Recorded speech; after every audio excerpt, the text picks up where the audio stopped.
Hola hermanos, ¿cómo están? Muy buenas noches. Es un gusto poder saludarles para poder compartir esta clase número 6 del curso de exposición bíblica. Agradezco a cada uno de ustedes que verán esta clase y espero que sea de mucha utilidad para este proceso de formación en el cual estamos preparándonos, estamos aprendiendo de una manera diferente, muy atractiva, pienso yo, de cómo poder hacer una predicación que sea una exposición bíblica, pero también que pueda llegar a la mente y al corazón de los hermanos. Hemos ya tenido 5 clases donde hemos visto bastante teoría, 2 clases donde hemos visto práctica, ¿verdad? Cómo hacer un sermón. También vimos mucho en la última clase hablamos sobre los pilares de la predicación y hablamos de 5 pilares que son muy importantes tener en mente antes de empezar a realizar el bosquejo, que es el tema del día de hoy. Los pilares que vimos la semana pasada o en la última clase son fundamentales. Es muy claro tener en mente esos pilares, el tema, la escritura, el área en el cual uno va a desenvolverse, el propósito de la predicación, el título de la clase. Es muy importante tenerlo bien claro para ya poder realizar un bosquejo. ¿Qué es un bosquejo? Bosquejo es algo fundamental en nuestra predicación. El bosquejo es el formato escrito, ¿sí? Donde nosotros vamos a guiarnos en el momento de predicar. En ese bosquejo donde nosotros plasmamos la guía de nuestra predicación. Y hay técnicas, hay formatos y hay estructuras muy tradicionales. Hoy vamos a hablar de una de ellas, de un bosquejo, llamémoslo así, de un sermón tradicional, de una predicación tradicional. Personalmente es el bosquejo que yo utilizo cada vez que predico. Tengo un documento con los puntos que hoy veremos. Así que espero que esta clase sea de utilidad para cada uno de ustedes. A grandes rasgos, un sermón tradicional tiene 6 secciones que son básicas. La introducción, las transiciones, el desarrollo, las conclusiones, aplicaciones e ilustraciones. Son 6 secciones que debe derivar nuestro sermón. Estamos hablando de un sermón formal, un sermón que nos va a llevar compartirlo 30 minutos. Un bosquejo muy formal, pero muy ordenado. Y eso personalmente me gusta, me ayuda cuando tengo una guía ordenada para que mis ideas y las ideas del texto bíblico puedan llevar un hilo conductor y no perderme, no hacerme bolas, como decimos, no desordenarme en mis ideas, sino mantener una estructura. Y la estructura es fundamental para el orden, para las ideas puedan llevar esa claridad. Entonces, en esta clase daremos una explicación y guía de cada una de estas secciones, ¿ok? Entonces, sin más preámbulo, empecemos con la primera. Empezamos nuestro bosquejo con la introducción.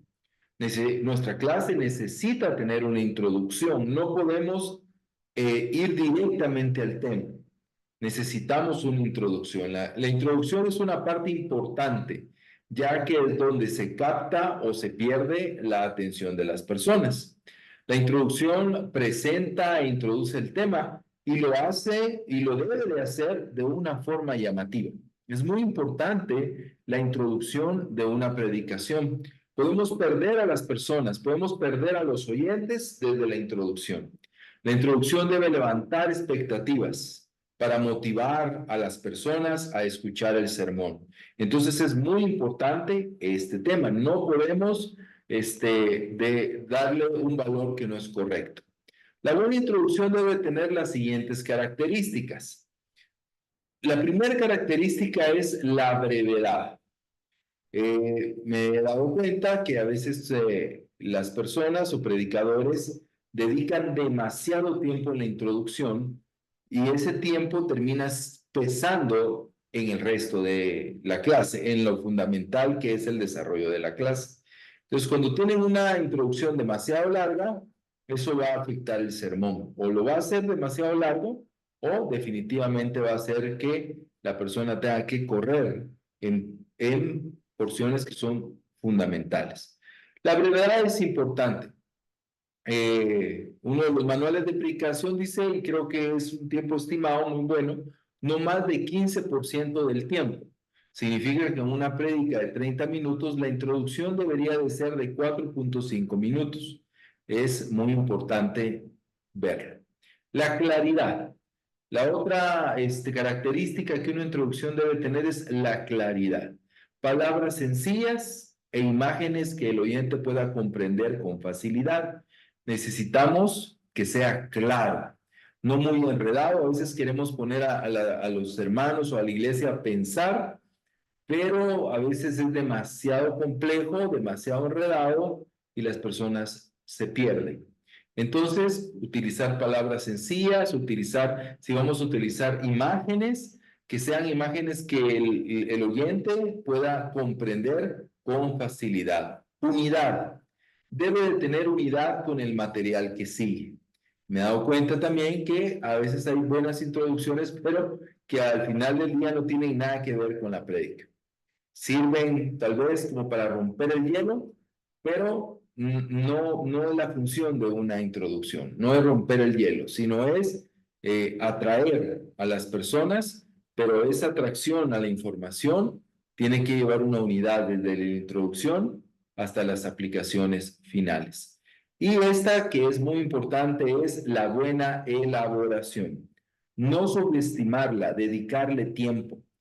Para algunos la introducción simplemente es saludar. Buenos días, ¿cómo están? El tema de la clase es tal. No. La introducción tiene que tener una buena elaboración, debe ser un texto escrito, no hay que subestimarla, hay que dedicarle tiempo. Es muy importante y fundamental. ¿Ok? La introducción puede tomar las siguientes formas. Aquí les quiero dar algunas ideas que pueden ayudarles en la realización de un sermón. Una buena introducción puede ser una pregunta provocativa, ¿no? Una pregunta ahí interesante, ¿no? Que llame la atención. ¿Qué piensan de tal? Y va a depender de la audiencia. Hay audiencias que nos puede dar la oportunidad de hacer las preguntas y que las personas puedan responder, puedan dar una respuesta inmediata, ¿verdad? Si no, si es una audiencia demasiado grande, pues por lo menos es una pregunta que puede llevarlos a pensar y a interesarse del tema. Otra introducción puede ser una ilustración. Ya hablaremos específicamente de este tema. ¿Verdad? Una ilustración es una parábola, es una historia ficticia, puede ser. Eh, una noticia, muchas cosas pueden tomar la forma de ilustración. No quiero alargarme en este tema porque lo vamos a tratar como parte fundamental ya del sermón, como una de las 6 partes. Número 3, una historia verídica, de pronto una historia que tiene que ver con el sermón, una historia que se entrelaza con el sermón y que nos puede ayudar en esto, ¿no? La referencia a un hecho actual, algo que está pasando actualmente, algo que está sucediendo en la actualidad. Y finalmente la explicación del contexto de la escritura. Para mí es una de las que más utilizo, el explicar el contexto de la escritura cuando predico expositivamente. Es mi introducción favorita, es explicar la escritura, explicar, fíjense que lo que pasaba en ese tiempo es que, no sé, Babilonia estaba llegando a Jerusalén, estaba destruyendo, sitió la ciudad y esto es lo que sucedió. Entonces, la explicación del contexto de la escritura puede también ser parte de la introducción. Entonces, aquí hay algunas formas que puede tomar la introducción. Entonces, es muy importante, hermanos, que nosotros elaboremos nuestra introducción cuando vayamos a predicar. Obviamente, cuando vamos a dar una santa cena, pues no necesitamos una introducción. Cuando vamos a compartir una charla de 5 minutos, no es necesario, pero de pronto ya en un devocional y en una prédica, la introducción es fundamental. Sí, es una de las 6 partes fundamentales. Veamos la número 2, las transiciones. ¿Sí? ¿Qué es una transición? Las transiciones unen y enlazan cada uno de los puntos del sermón. Las transiciones son algo que yo aprendí y que es muy, muy importante. Esto funciona de una manera como una canción. La canción, para pasar de una estrofa al coro, hay una nota o hay un acorde que da pie a ese cambio en la estructura, ¿verdad?, de la canción. Eso es la transición. Se debe de escribir transiciones en el bosquejo, porque tienen la finalidad de dar un pase suave, lógico y ordenado a cada punto del sermón. Entre cada una de las secciones debe de haber una transición. Entre la introducción y el punto número 1 debe de haber una transición. Entre el punto número 1 y en el punto número 2 debe de haber una transición. Y así en cada uno de los puntos del sermón. Transición, un ejemplo de transición puede ser esta. Después de ver, puede ser esta la transición del punto 1 al punto 2, después de ver con profundidad el valor de la cruz, en el siguiente punto veremos cómo podemos responder. El siguiente punto se titula, no sé, respondiendo a la cruz, por darte un ejemplo. Entonces, esa transición yo la escribí, se entiende por la estructura de la transición que en el punto número 1 o 2, en el punto que sea, estoy hablando de la cruz, de la profundidad del valor de la cruz. Estoy hablando del sacrificio de Jesús. Pero en el punto siguiente voy a hablar de cómo responder a la cruz. Entonces no paso, no digo, vamos al punto número 2. No, hay una transición que permite esa suavidad, esa lógica y ese orden.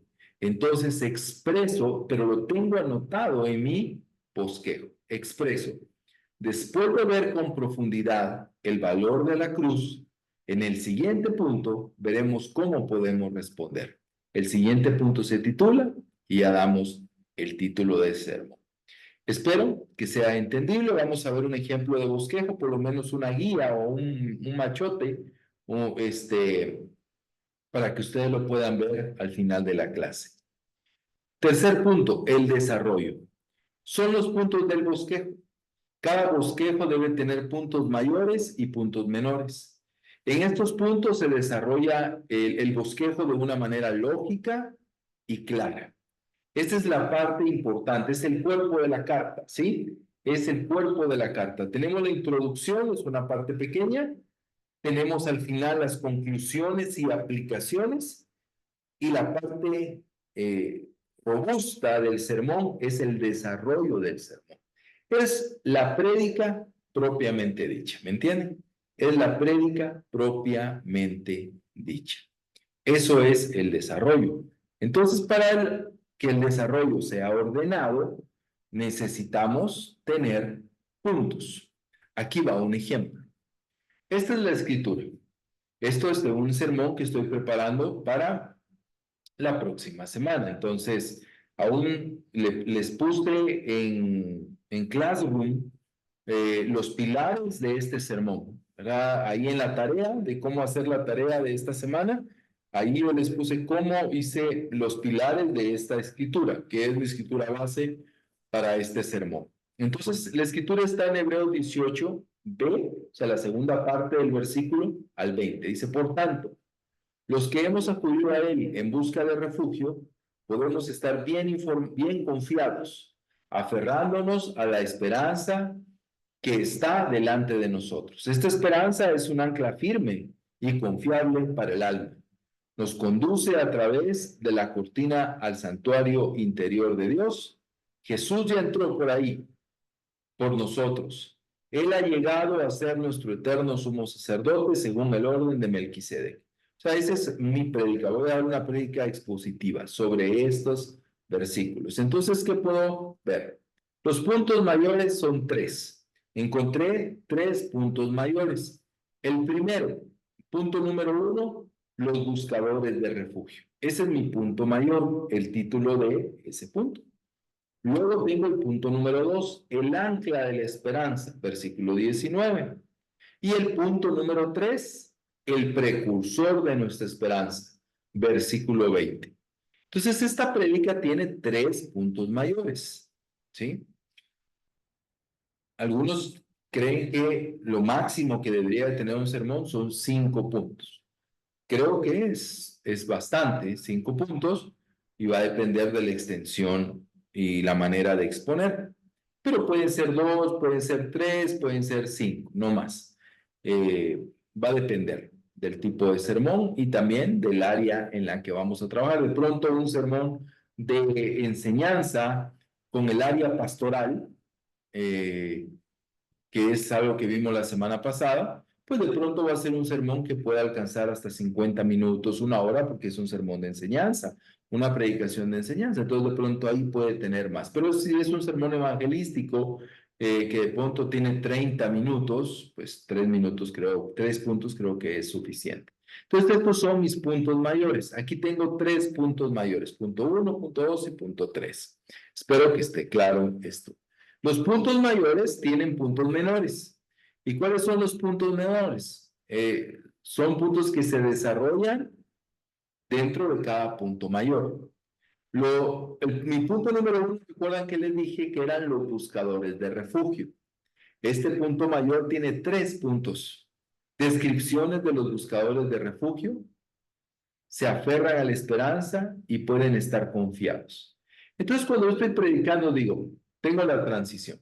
Después de ver el contexto de lo que estaba sucediendo en la carta a los hebreos, vamos a ver una carta que anima, una parte de la carta que anima de una manera poderosa a sus oyentes. De igual manera nos quiere animar a nosotros. Entonces, mi transición es la siguiente. Después de ver esto, vamos a ir al punto 1. Después de ver toda esa estructura y la importancia del capítulo 6, vamos a ir al primer punto de la clase, que es los buscadores de refugio. Por favor, acompáñenme al versículo 18, inciso B, y leo el versículo. Luego digo, bueno, hermanos, como vemos en este punto describe a quiénes son los buscadores de refugio, y hablo de ese tema. También este punto nos enseña, este versículo nos enseña cuánto debemos de aferrarnos, asirnos a la esperanza. Número 3, también nos habla de cuán confiados podemos estar. Quiero aquí hablar algo importante, ¿sí? Como un paréntesis. Esta es una guía, se dan cuenta que aquí no está escrito todo lo que yo voy a decir. O sea, mi bosquejo es una guía. Es con lo que yo me paro al frente y yo voy a utilizar para predicar. Todas mis notas, todo mi trabajo, eso está pues en el documento que hice antes, ¿no? Esto es con lo que yo me voy a parar. Y entre más puntual sea, es mejor. Porque si tiene mucho texto, si cada uno de estos puntos A, B y C fuera un párrafo, hermanos, definitivamente eh, me voy a perder y voy a terminar leyendo. Yo tengo que haber repasado mi sermón y ya solo con una mirada del punto yo ya sé que voy a hablar. ¿Entendido? Eh, Esto es muy importante, pero vamos a ir viendo en las siguientes clases algunos aspectos que nos van a ayudar en esto. Entonces, bueno, de ahí voy al punto número 2, número 3, y aquí están mis subpuntos. Obviamente aquí no está, porque eso ya lo hablamos, y ya lo van a ver al final, pero entre el punto 1 y el punto 2, aquí debe de haber una transición, ¿sí? Después de una transición puede ser. Después de entender y comprender quiénes son esos buscadores de refugio, ahora veremos la esperanza que tenemos en Cristo Jesús. El punto número 2 es el ancla de la esperanza. Siguiente transición, bueno, aquí hablo ya de estos 3 puntos. Después de ver esta maravillosa ancla de la esperanza, es de mi transición, ahora veremos donde debemos de poner nuestros ojos, que es en Cristo Jesús, quien va delante de nosotros y a quien debemos de seguir. El punto número 3 es el precursor de nuestra esperanza y desarrollo del punto. Entonces, el desarrollo del sermón, el cuerpo del sermón, debe de llevar puntos mayores y puntos menores. ¿Qué hemos visto hasta el momento? Hemos visto la introducción, ¿verdad? El tema, el título, todo eso ya lo trabajamos, ¿recuerda? Hemos visto la introducción, hemos visto las transiciones y hemos visto el desarrollo. Vamos a ver el siguiente, las conclusiones. Las conclusiones. Después de terminar, ¿verdad? De desarrollar el último punto de la clase, vamos a un punto que son las conclusiones. Este es un punto que puede ser flexible. O sea, este punto no necesita, no todos los sermones necesitan conclusiones en el sentido estricto de la palabra.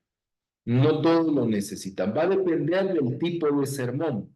Un ejemplo, un sermón evangelístico, en lugar de conclusiones y aplicaciones, de pronto se puede utilizar una invitación a tomar una decisión, ¿verdad? Podemos decir, bueno, después de haber aprendido esto, te queremos invitar, amigo, que nos visitas, a que estudies la Biblia, que conozcas a ese precursor de nuestra fe, que conozcas a esa ancla de la esperanza y que te conviertas en ese buscador de refugio. Queremos invitarte a que formes parte de esos buscadores de refugio.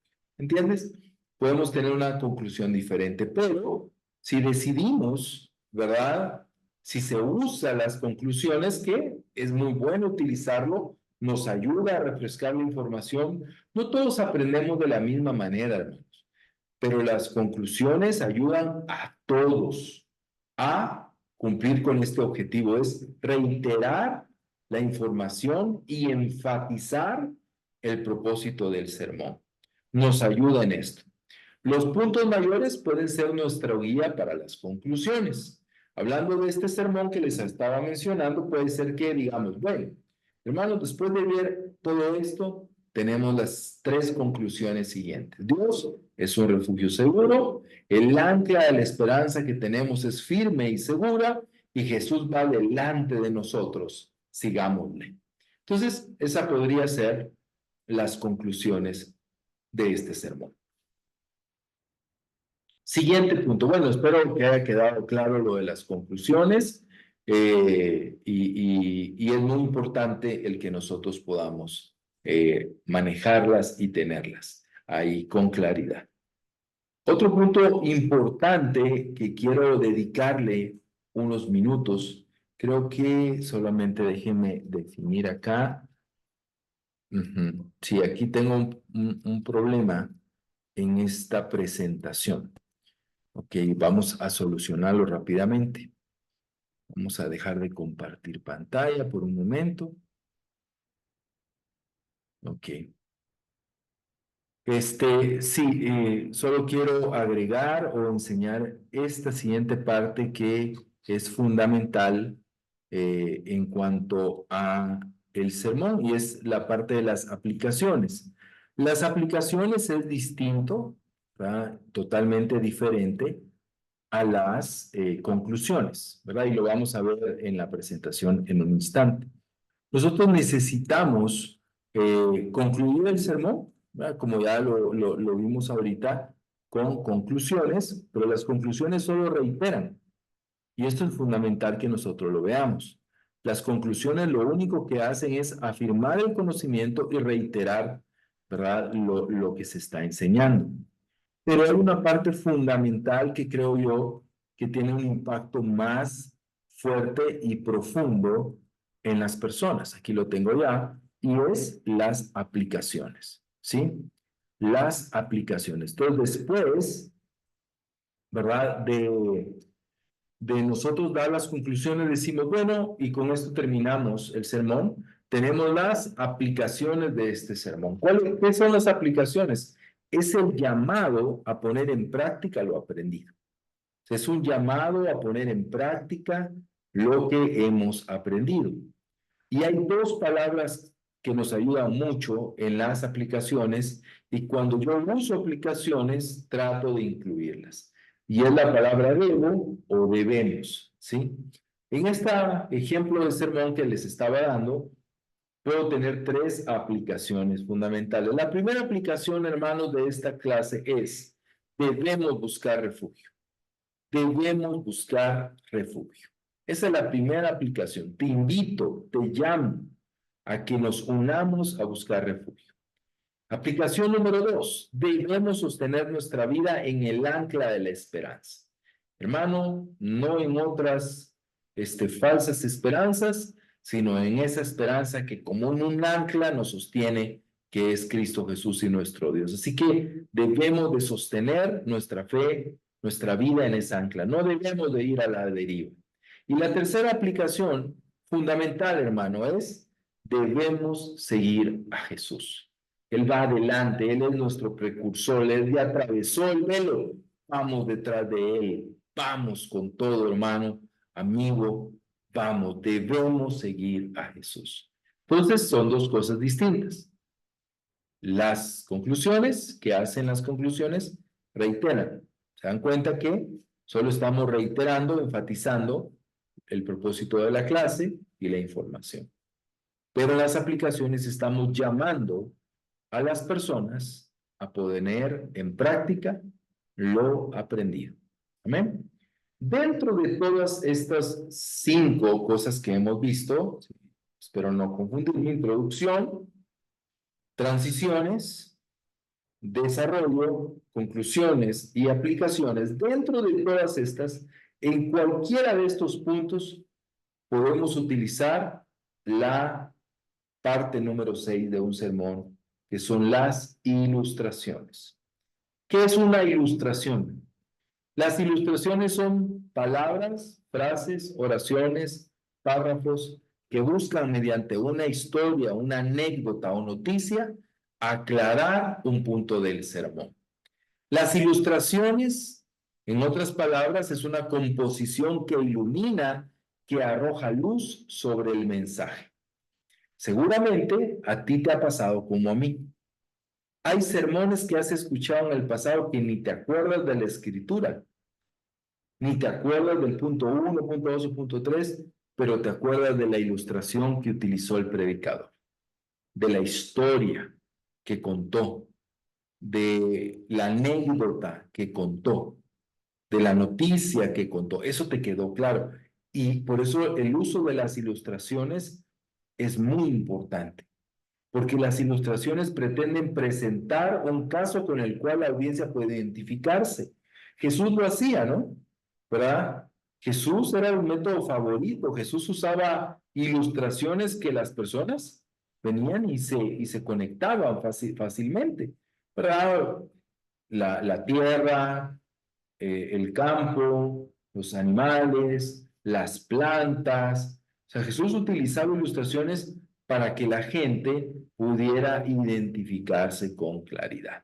Entonces nosotros necesitamos ilustraciones en nuestro sermón. Nuestro sermón no debe de ser solamente información, ¿verdad? O comunicación, por muy fervorosa que sea. Siempre una ilustración o dos le caen bien, le va a ayudar, va a resaltar, va a traer luz, va a traer vida, va a traer ánimo, va a traer frescura al sermón. Y tú lo has vivido, lo has experimentado, yo también. Las personas en sus ilustraciones, cuando son bien marcadas, bien eh, claras y que se identifican con el sermón, arrojan esa luz a nuestra vida. Características de una ilustración. Una ilustración debe ser corta y debe ser clara. ¿Sí? Recuerden siempre que el tiempo es un elemento que a veces está en nuestro favor y a veces en nuestra contra. Entonces, una característica de una ilustración debe ser corta y debe de ser clara. ¿Ok? Número 2, debe de ser realista, aunque no sea real necesariamente. Ya voy a explicar esto más adelante. Pero, o sea, tiene que ser algo realista, tiene que ser algo con que las personas puedan identificarse de una u otra manera, ¿sí? Número 3, debe de apelar a ser fácil de identificarla y de identificarse. No debe de ser algo muy rebuscado, sino debe de ser algo cotidiano, debe de ser algo con lo cual nos identificamos. Número 4, debe de apelar a los sentimientos. Las ilustraciones tienen que tener un contenido emocional, favorable, positivo o negativo, puede ser un contenido perturbador, tal vez una noticia fuerte, pero que apela a los sentimientos, ¿sí? Y número 5, no abusar de ellas. Si tenemos una introducción y 3 puntos, no vamos a tener 4 ilustraciones. Eso haría la clase súper aburrida, súper aburrida. Sí, haría muy confuso todo y no ayudaría. Entonces necesitamos tener una o dos ilustraciones. Esto es suficiente. No abusar de las ilustraciones, no abusar de las ilustraciones, y esto es fundamental y nos puede ayudar mucho a realizar esta tarea de la predicación. ¿Dónde puedo encontrar ilustraciones? Número 1, en la imaginación. Yo era muy, no sé, tal vez ignorante en este tema de las ilustraciones antes de estudiar teología y sobre todo antes de estudiar homilética. Yo pensaba siempre que las ilustraciones deberían de ser cosas verídicas o cosas que yo encontré en un libro o que yo encontré en un documento, pero aprendí que los mejores ilustradores sí usan información de terceros, sí usan experiencia personal, pero muchas veces utilizan su imaginación. Escriben sus propias ilustraciones. Por eso decía anteriormente que la ilustración debe de ser realista, aunque no sea real. Significa de que puede ser una anécdota, una historia inventada. Jesús lo hizo. Un ejemplo, la parábola del buen samaritano, eso no sucedió. Eso no pasó. Jesús está contando una parábola. Él se inventó esa historia para resaltar el punto de quién es mi prójimo. ¿Entienden? ¿Verdad? Jesús inventó la historia del hijo pródigo, Jesús inventó la historia de la mujer que perdió la moneda, Jesús inventó la historia, que es una hipérbole impresionante, del que deja 99 ovejas y va por una. ¿Sí? Jesús usó su imaginación. Entonces tenemos permiso para hacerlo. Sí, obviamente no vamos a decir, esta es una historia real, porque no es real, ¿ok? Pero sí podemos usar nuestra imaginación. Otra fuente de ilustraciones es leer libros cristianos y no cristianos. La lectura nos va a ayudar. Cuando nosotros leemos y releemos y leemos y leemos, vamos a encontrar anécdotas, vamos a encontrar ilustraciones que nos pueden ayudar a nos pueden ayudar a venir y realizar buenas ilustraciones. Hay libros específicos que se dedican solo a proveer ilustraciones. Voy a hablar en el siguiente punto o la siguiente diapositiva de eso. Otro lugar donde encontrar ilustraciones es en las noticias. Las noticias son una fuente muy buena de ilustración y que nos ayuda. Nos ayuda a encontrar temas de interés, de identificación, donde las personas se sienten parte de. Pero también otro lugar donde encontramos buenas ilustraciones es aprendiendo a escuchar. Cuando escuchamos a los demás que nos cuentan sus vidas, sus historias, vamos a poder encontrar buenas ilustraciones. Yo trato y a veces llamo a los hermanos y les digo, mira, fíjate que voy a predicar de este tema y quisiera contar aquella historia que me contaste. ¿Me das permiso? No voy a decir tu nombre, pero me das permiso. Entonces llamo ahí a los hermanos para que me den su autorización, pero les he escuchado previamente para yo ver, esto me puede servir y me puede ayudar. ¿Ok? Este es un punto importante. Hay libros sobre esto. Hay un libro muy bonito que lo pueden encontrar que se llama El arte de ilustrar sermones. Es un libro específicamente ahí enfocado en la ilustración de los sermones, porque es un punto muy importante y muy fundamental.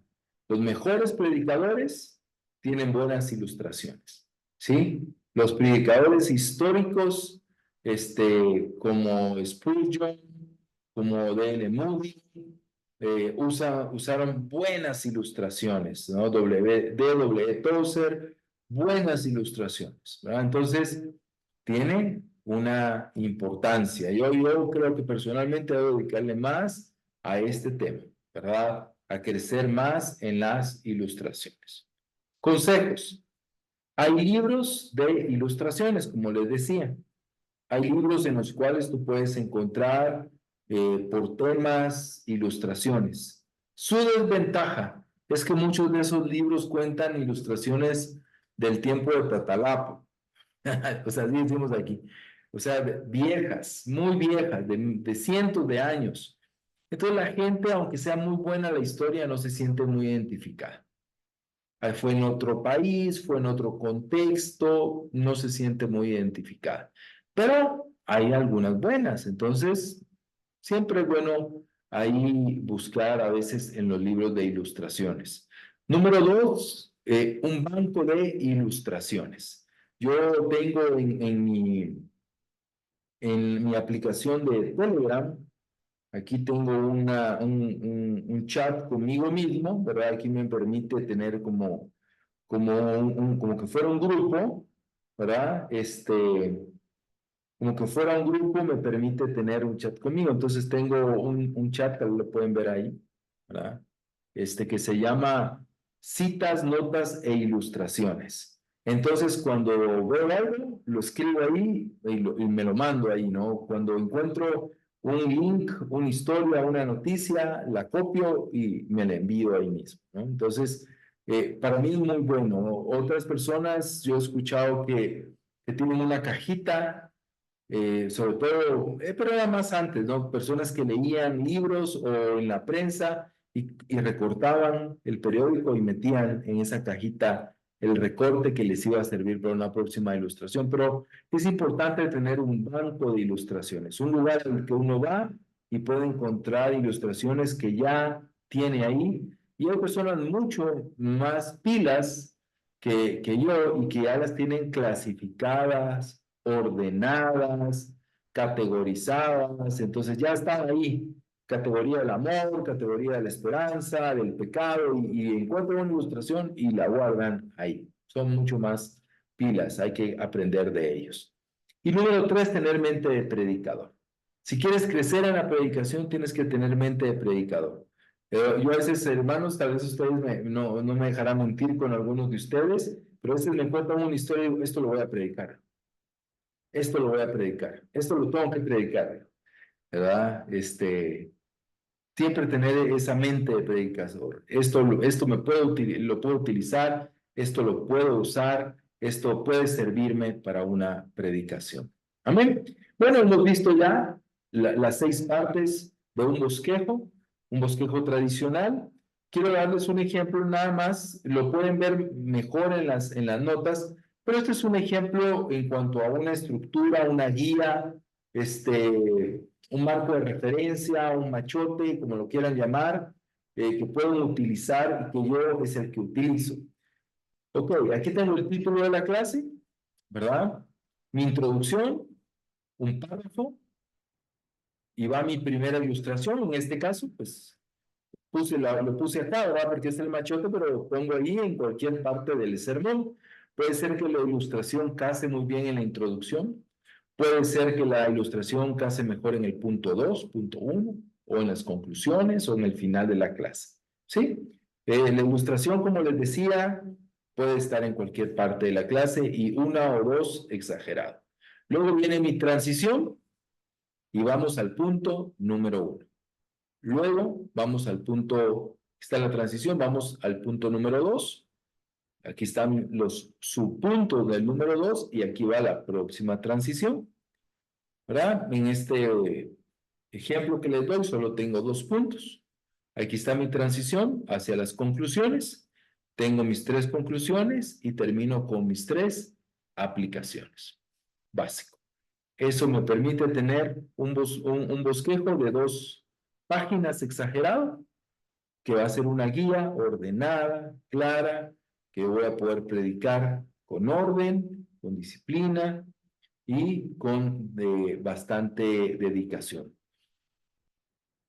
Las ilustraciones pueden ser a veces frases, como les decía, pueden ser citas. Entonces, esas va a requerir, obviamente, un párrafo, ¿no? La ilustración va a requerir un párrafo. Si es una historia que yo me la sé, pues puede tener solo un título, que yo la voy a desarrollar. Ok, hermanos, esto es lo que les quería compartir el día de hoy.